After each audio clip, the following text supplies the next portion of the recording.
I'm actually kind of worried about publishing this video, but I mean, fuck it. If you're going to go out on a limb, you might as well do it before you have anything to lose, right? Guild Wars 2 is a great game, but as you can tell by the relative lack of actual content outside of how to get gold videos or build guide videos and the general interaction that those videos attract, it is no wonder that not only the general player base, but major content creators end up straying away from the game. Let's talk about a few reasons why people quit the game. There is a general trend among new players that can be summarized by the phrase, "What now?"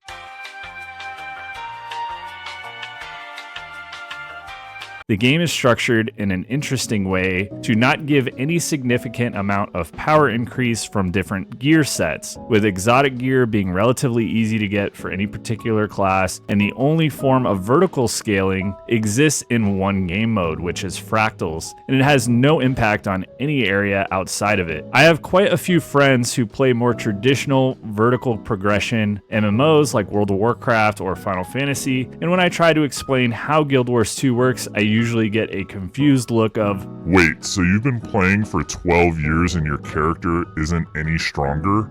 What's the point?" And that is a legitimate question. The difference between exotic and ascended gear is only about 5%, with the infusions accounting for 2% of maximum DPS, meaning that full endgame player with min-maxed infusions, legendary or ascended gear, and a level 80 fresh from the trading post is only a difference of 7%, assuming that the rotation and the mechanics are handled identically. That 7% difference also costs magnitudes more than the initial set of exotic gear, something many players forego just for the amount of gold required to obtain it. Many people see these types of grinds as unnecessary or not intriguing enough to spend their time on, or even worse, see them as some unattainable goal.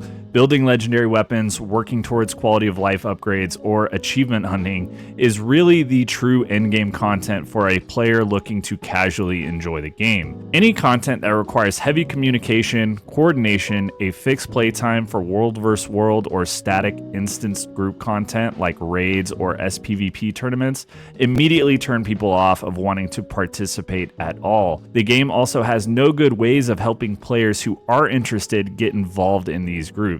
And while the community has developed some avenues to filter these new players into these communities, it is far from what can be accomplished with an in-client structured development. And let's assume a player is willing to grind for legendaries or grind for an achievement or clear the raids. There are only so many raids to clear and so many legendaries to get. I myself am nearing the end of the road on building all of the Gen 3 legendaries and only have a handful of CMs that I haven't accomplished, but that leads us to reason number 2.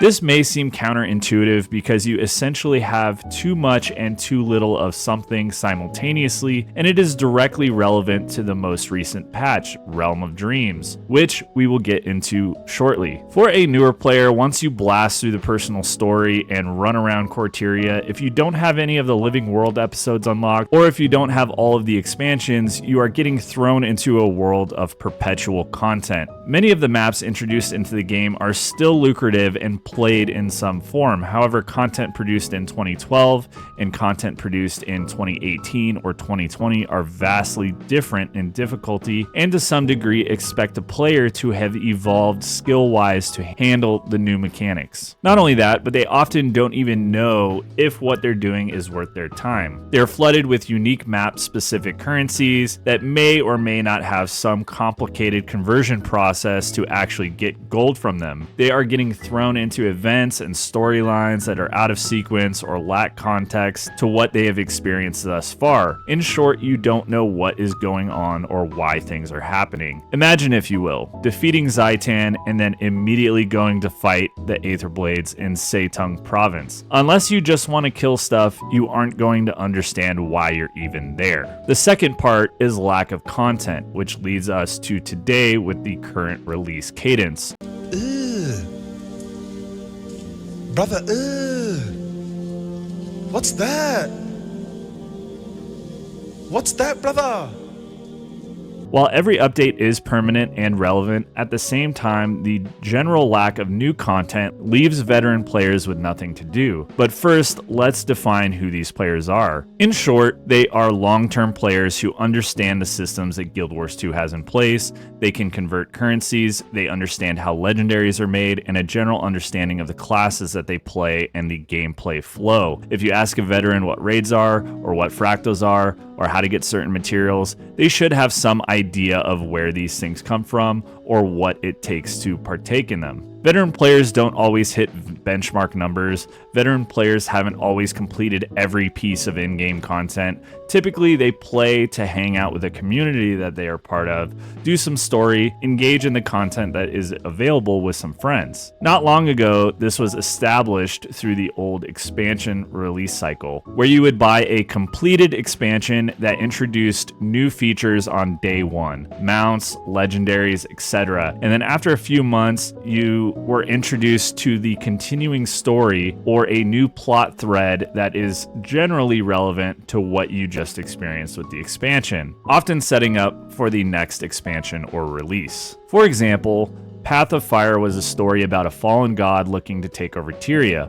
Once defeated, his magic was absorbed by Kralkatorrik, which set the scene for Living World Season 4, and once Season 4 was done, two completely separate plot threads were then linked. With the current expansion cycle, we are given an incomplete expansion with limited features at launch, strike mission CMs on a quarterly release, and a continuing story, of which consists of about an hour worth of story and about an hour of grind. Where the previous releases introduced 4 maps with an entirely new map for each quarterly update, we get 3 new maps, and then the last of the 3rd map is being released in 33% increments. The story instances in this recent expansion feel more like fluff than anything else, not giving any more depth than any other plot point thus far, and if a big twist is coming, it'll be hard to remember the last 3 story instances that were released prior. There is little to speculate on or any new concepts to discuss as a community, and the current setup is bad guy bad, good guy good. While I'd love to see Patha be a bad guy in the end, it is likely it will end the way all of Guild Wars 2 story has ended, with the commander and her friends triumphing over a shallow villain with no motivations for his evil besides, well, he's a bad guy, duh. As for content features, new weapon releases were nice, and for flavor or RP it is great. Some specs were big winners, adding a much needed weapon to existing builds, while others feel shoehorned in and useless. This may not have felt as bad if we did not have to wait 6 months before getting to play with them. If they had been released on game launch and then there was a large balance patch that happened 3 or 6 months after that retuned traits, filled in gaps, and really made room for builds for these weapons to function, the game would feel a lot better. But unless your build was already good, the weapon just made it better. Otherwise, it's just an alternative to what you were already running. The last thing I'll say about content releases is about the difficulty of encounters pertaining to the CM strike mission. I made a video about my early thoughts on Dagda CM about the time that it was released, where I had pugged the encounter and got the clear after a few pulls, and have since cleared it multiple times with other pug groups. I stated that I felt that the encounter could have been a little bit harder, but I felt that the difficulty overall was in a good place. Yes, this was an unpopular opinion, and it probably still is, but now that Cirrus CM is released, and we have to take a look at the alternative, an encounter that is balanced so absurdly that the most try-hard groups can barely clear it, let alone go for the titles that are locked behind special conditions. These people play the game to a level that 99% of players will never reach. I've played the game for 11,000 hours, with my primary content being in-game PvE, and I will never reach it. 0.99% of in-game player base has gotten the title Voidwalker, and those are the only players who have accounts registered with Guild Wars 2 Efficiency. And this includes all of the people who have bought title clear runs from raid sellers. So to make content on par with it appeals to who exactly? Maybe 1,500 players total, with the world's first race being done by what? 40 people? Making content so niche is on par with making no content at all. The reason that ANET abandoned raids, or the reason they claim to have abandoned raids, was the lack of community engagement, when raids were getting far more involvement from the player base than content of this level when raids were being released. And when I wrote and vocalized this original script, this was before any announcement from ArenaNet on the adjustment to Cirrus CM. There has been some recent news stating that they are going to nerf and incorporate a kind of a mid-tier version while keeping this fight the same as it is in like an insanity tier level of content. Just know that I am aware of the changes and I still stand by the points that I've made. Depending on how much this fight is nerfed will determine how I actually feel about it.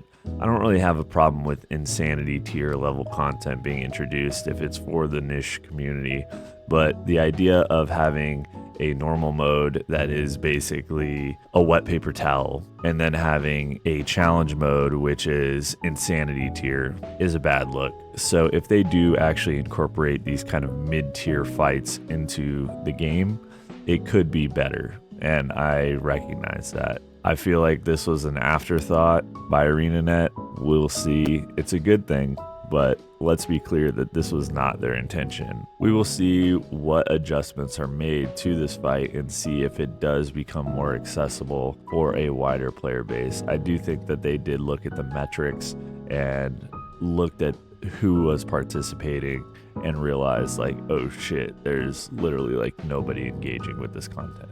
Speaking of community engagement, it leads me to my third reason.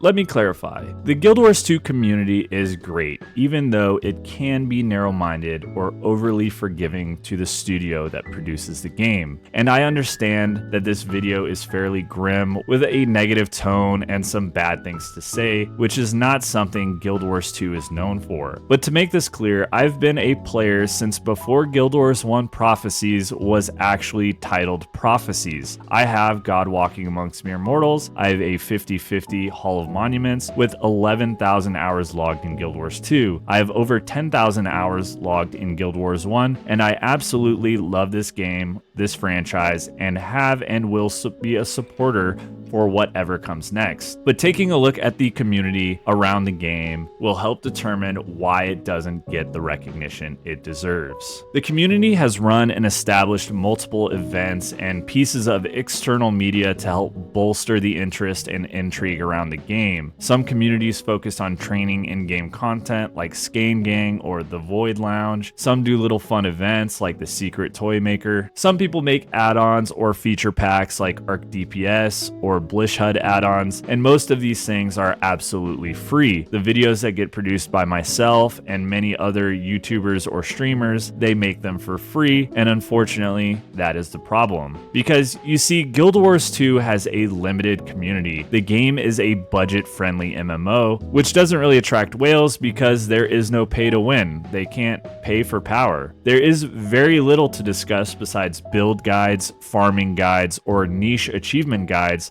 that are the only content available to talk about, which leads to new media surrounding the game being very sporadic or shallow. Streaming or content creation as a hobby is one thing. That is what I do. However, the vast majority of mainstream personalities or up-and-comers have one goal in mind: to make it or maintain it as their full-time job. And unfortunately, Guild Wars 2 does not have the viewership to sustain those goals. Outside of stream subscribers, private communities, or direct support through donations and merchandising, the math doesn't work out. Mighty Teapot plays Guild Wars 2 part-time now. Muckluck only plays when new releases come out. Caffeinated Dad has moved on to Path of Exile, and Wooden Potatoes recently returned after a long hiatus. The rest of the content creators like myself, Giljan, Vallun, Philandral tend to stick with videos that fall into singular categories: build guides for a certain game mode, gold making guides, or guides about a particular content type. If it's not that, it's a clip from a live stream or a montage. Hey, you wanted this, right? You wanted the real deal? That's what this is. Wake up, you're in the middle of it. You want to run? Go ahead. No one's stopping you. Stop complaining. Why? Well, the answer is easy, because that's what people will watch. And views equal money, and money equals making content creation as a full-time job. Without a visible community of streamers, content creators, and so on, it's hard to get people interested in the game, which is part of the reason why things like sPVP get introduced in the first place, despite only 0.0x% of people actually ever engaging with them. Now, I'll step out on a limb and I'll give you a look behind the curtain of content creation of Guild Wars 2. Unfortunately, the revenue that content creators make from YouTube AdSense, which is Google's monetization platform for becoming a YouTube partner, is negligible, and Patreon, YouTube subscriptions, Twitch subs, or donations are the only real way to effectively monetize a platform into something actually meaningful. Those interested with the numbers without direct sponsorships, a creator that is in the gaming sphere gets about $3.40 per 1,000 views. To give you an example, a build video on my channel takes about 5 or 6 hours to create, with longer videos taking longer to create. In California, where I live, the minimum wage is $16 an hour. So assuming it takes 6 hours to produce a video worth posting, it must at least yield a return of $96 to be equivalent to McDonald's. For it to beat McDonald's, each video produced would have to earn at least 29,000 views in the month that it was produced, which puts your annual salary at a whopping $33,000 a year before taxes. And frankly, almost no creator in the Guild Wars 2 sphere draws that attention to their videos. Not Mighty Teapot, not Wooden Potatoes, not Darren's, not Phil and Drawl. My highest performing video is 5 ways to make gold in Guild Wars 2. It has 12,000 views. I've made a total of $22 since it was posted in mid-January, and that video took me well over 6 hours to create, probably close to 15 hours. Had I spent those 15 hours at McDonald's flipping burgers, I'd have $240. Making that video has given me a monthly salary of $7.30 before taxes. And I'm not so inept to think that being a YouTuber or being a streamer is an insignificant or an unobtainable goal, nor do I look down on people who pursue it, especially if you're young, without a family, or you don't have personal expenses. However, I talk these numbers to give you an example. Take a look at the largest creators in the space. Are any of them making enough to support the work that they do? Delta Connected maintains Guild Wars 2's only DPS meter out of the kindness of their heart. BlishHUD developers do so of their own free will, and all of the build guides and videos, including the ones that are created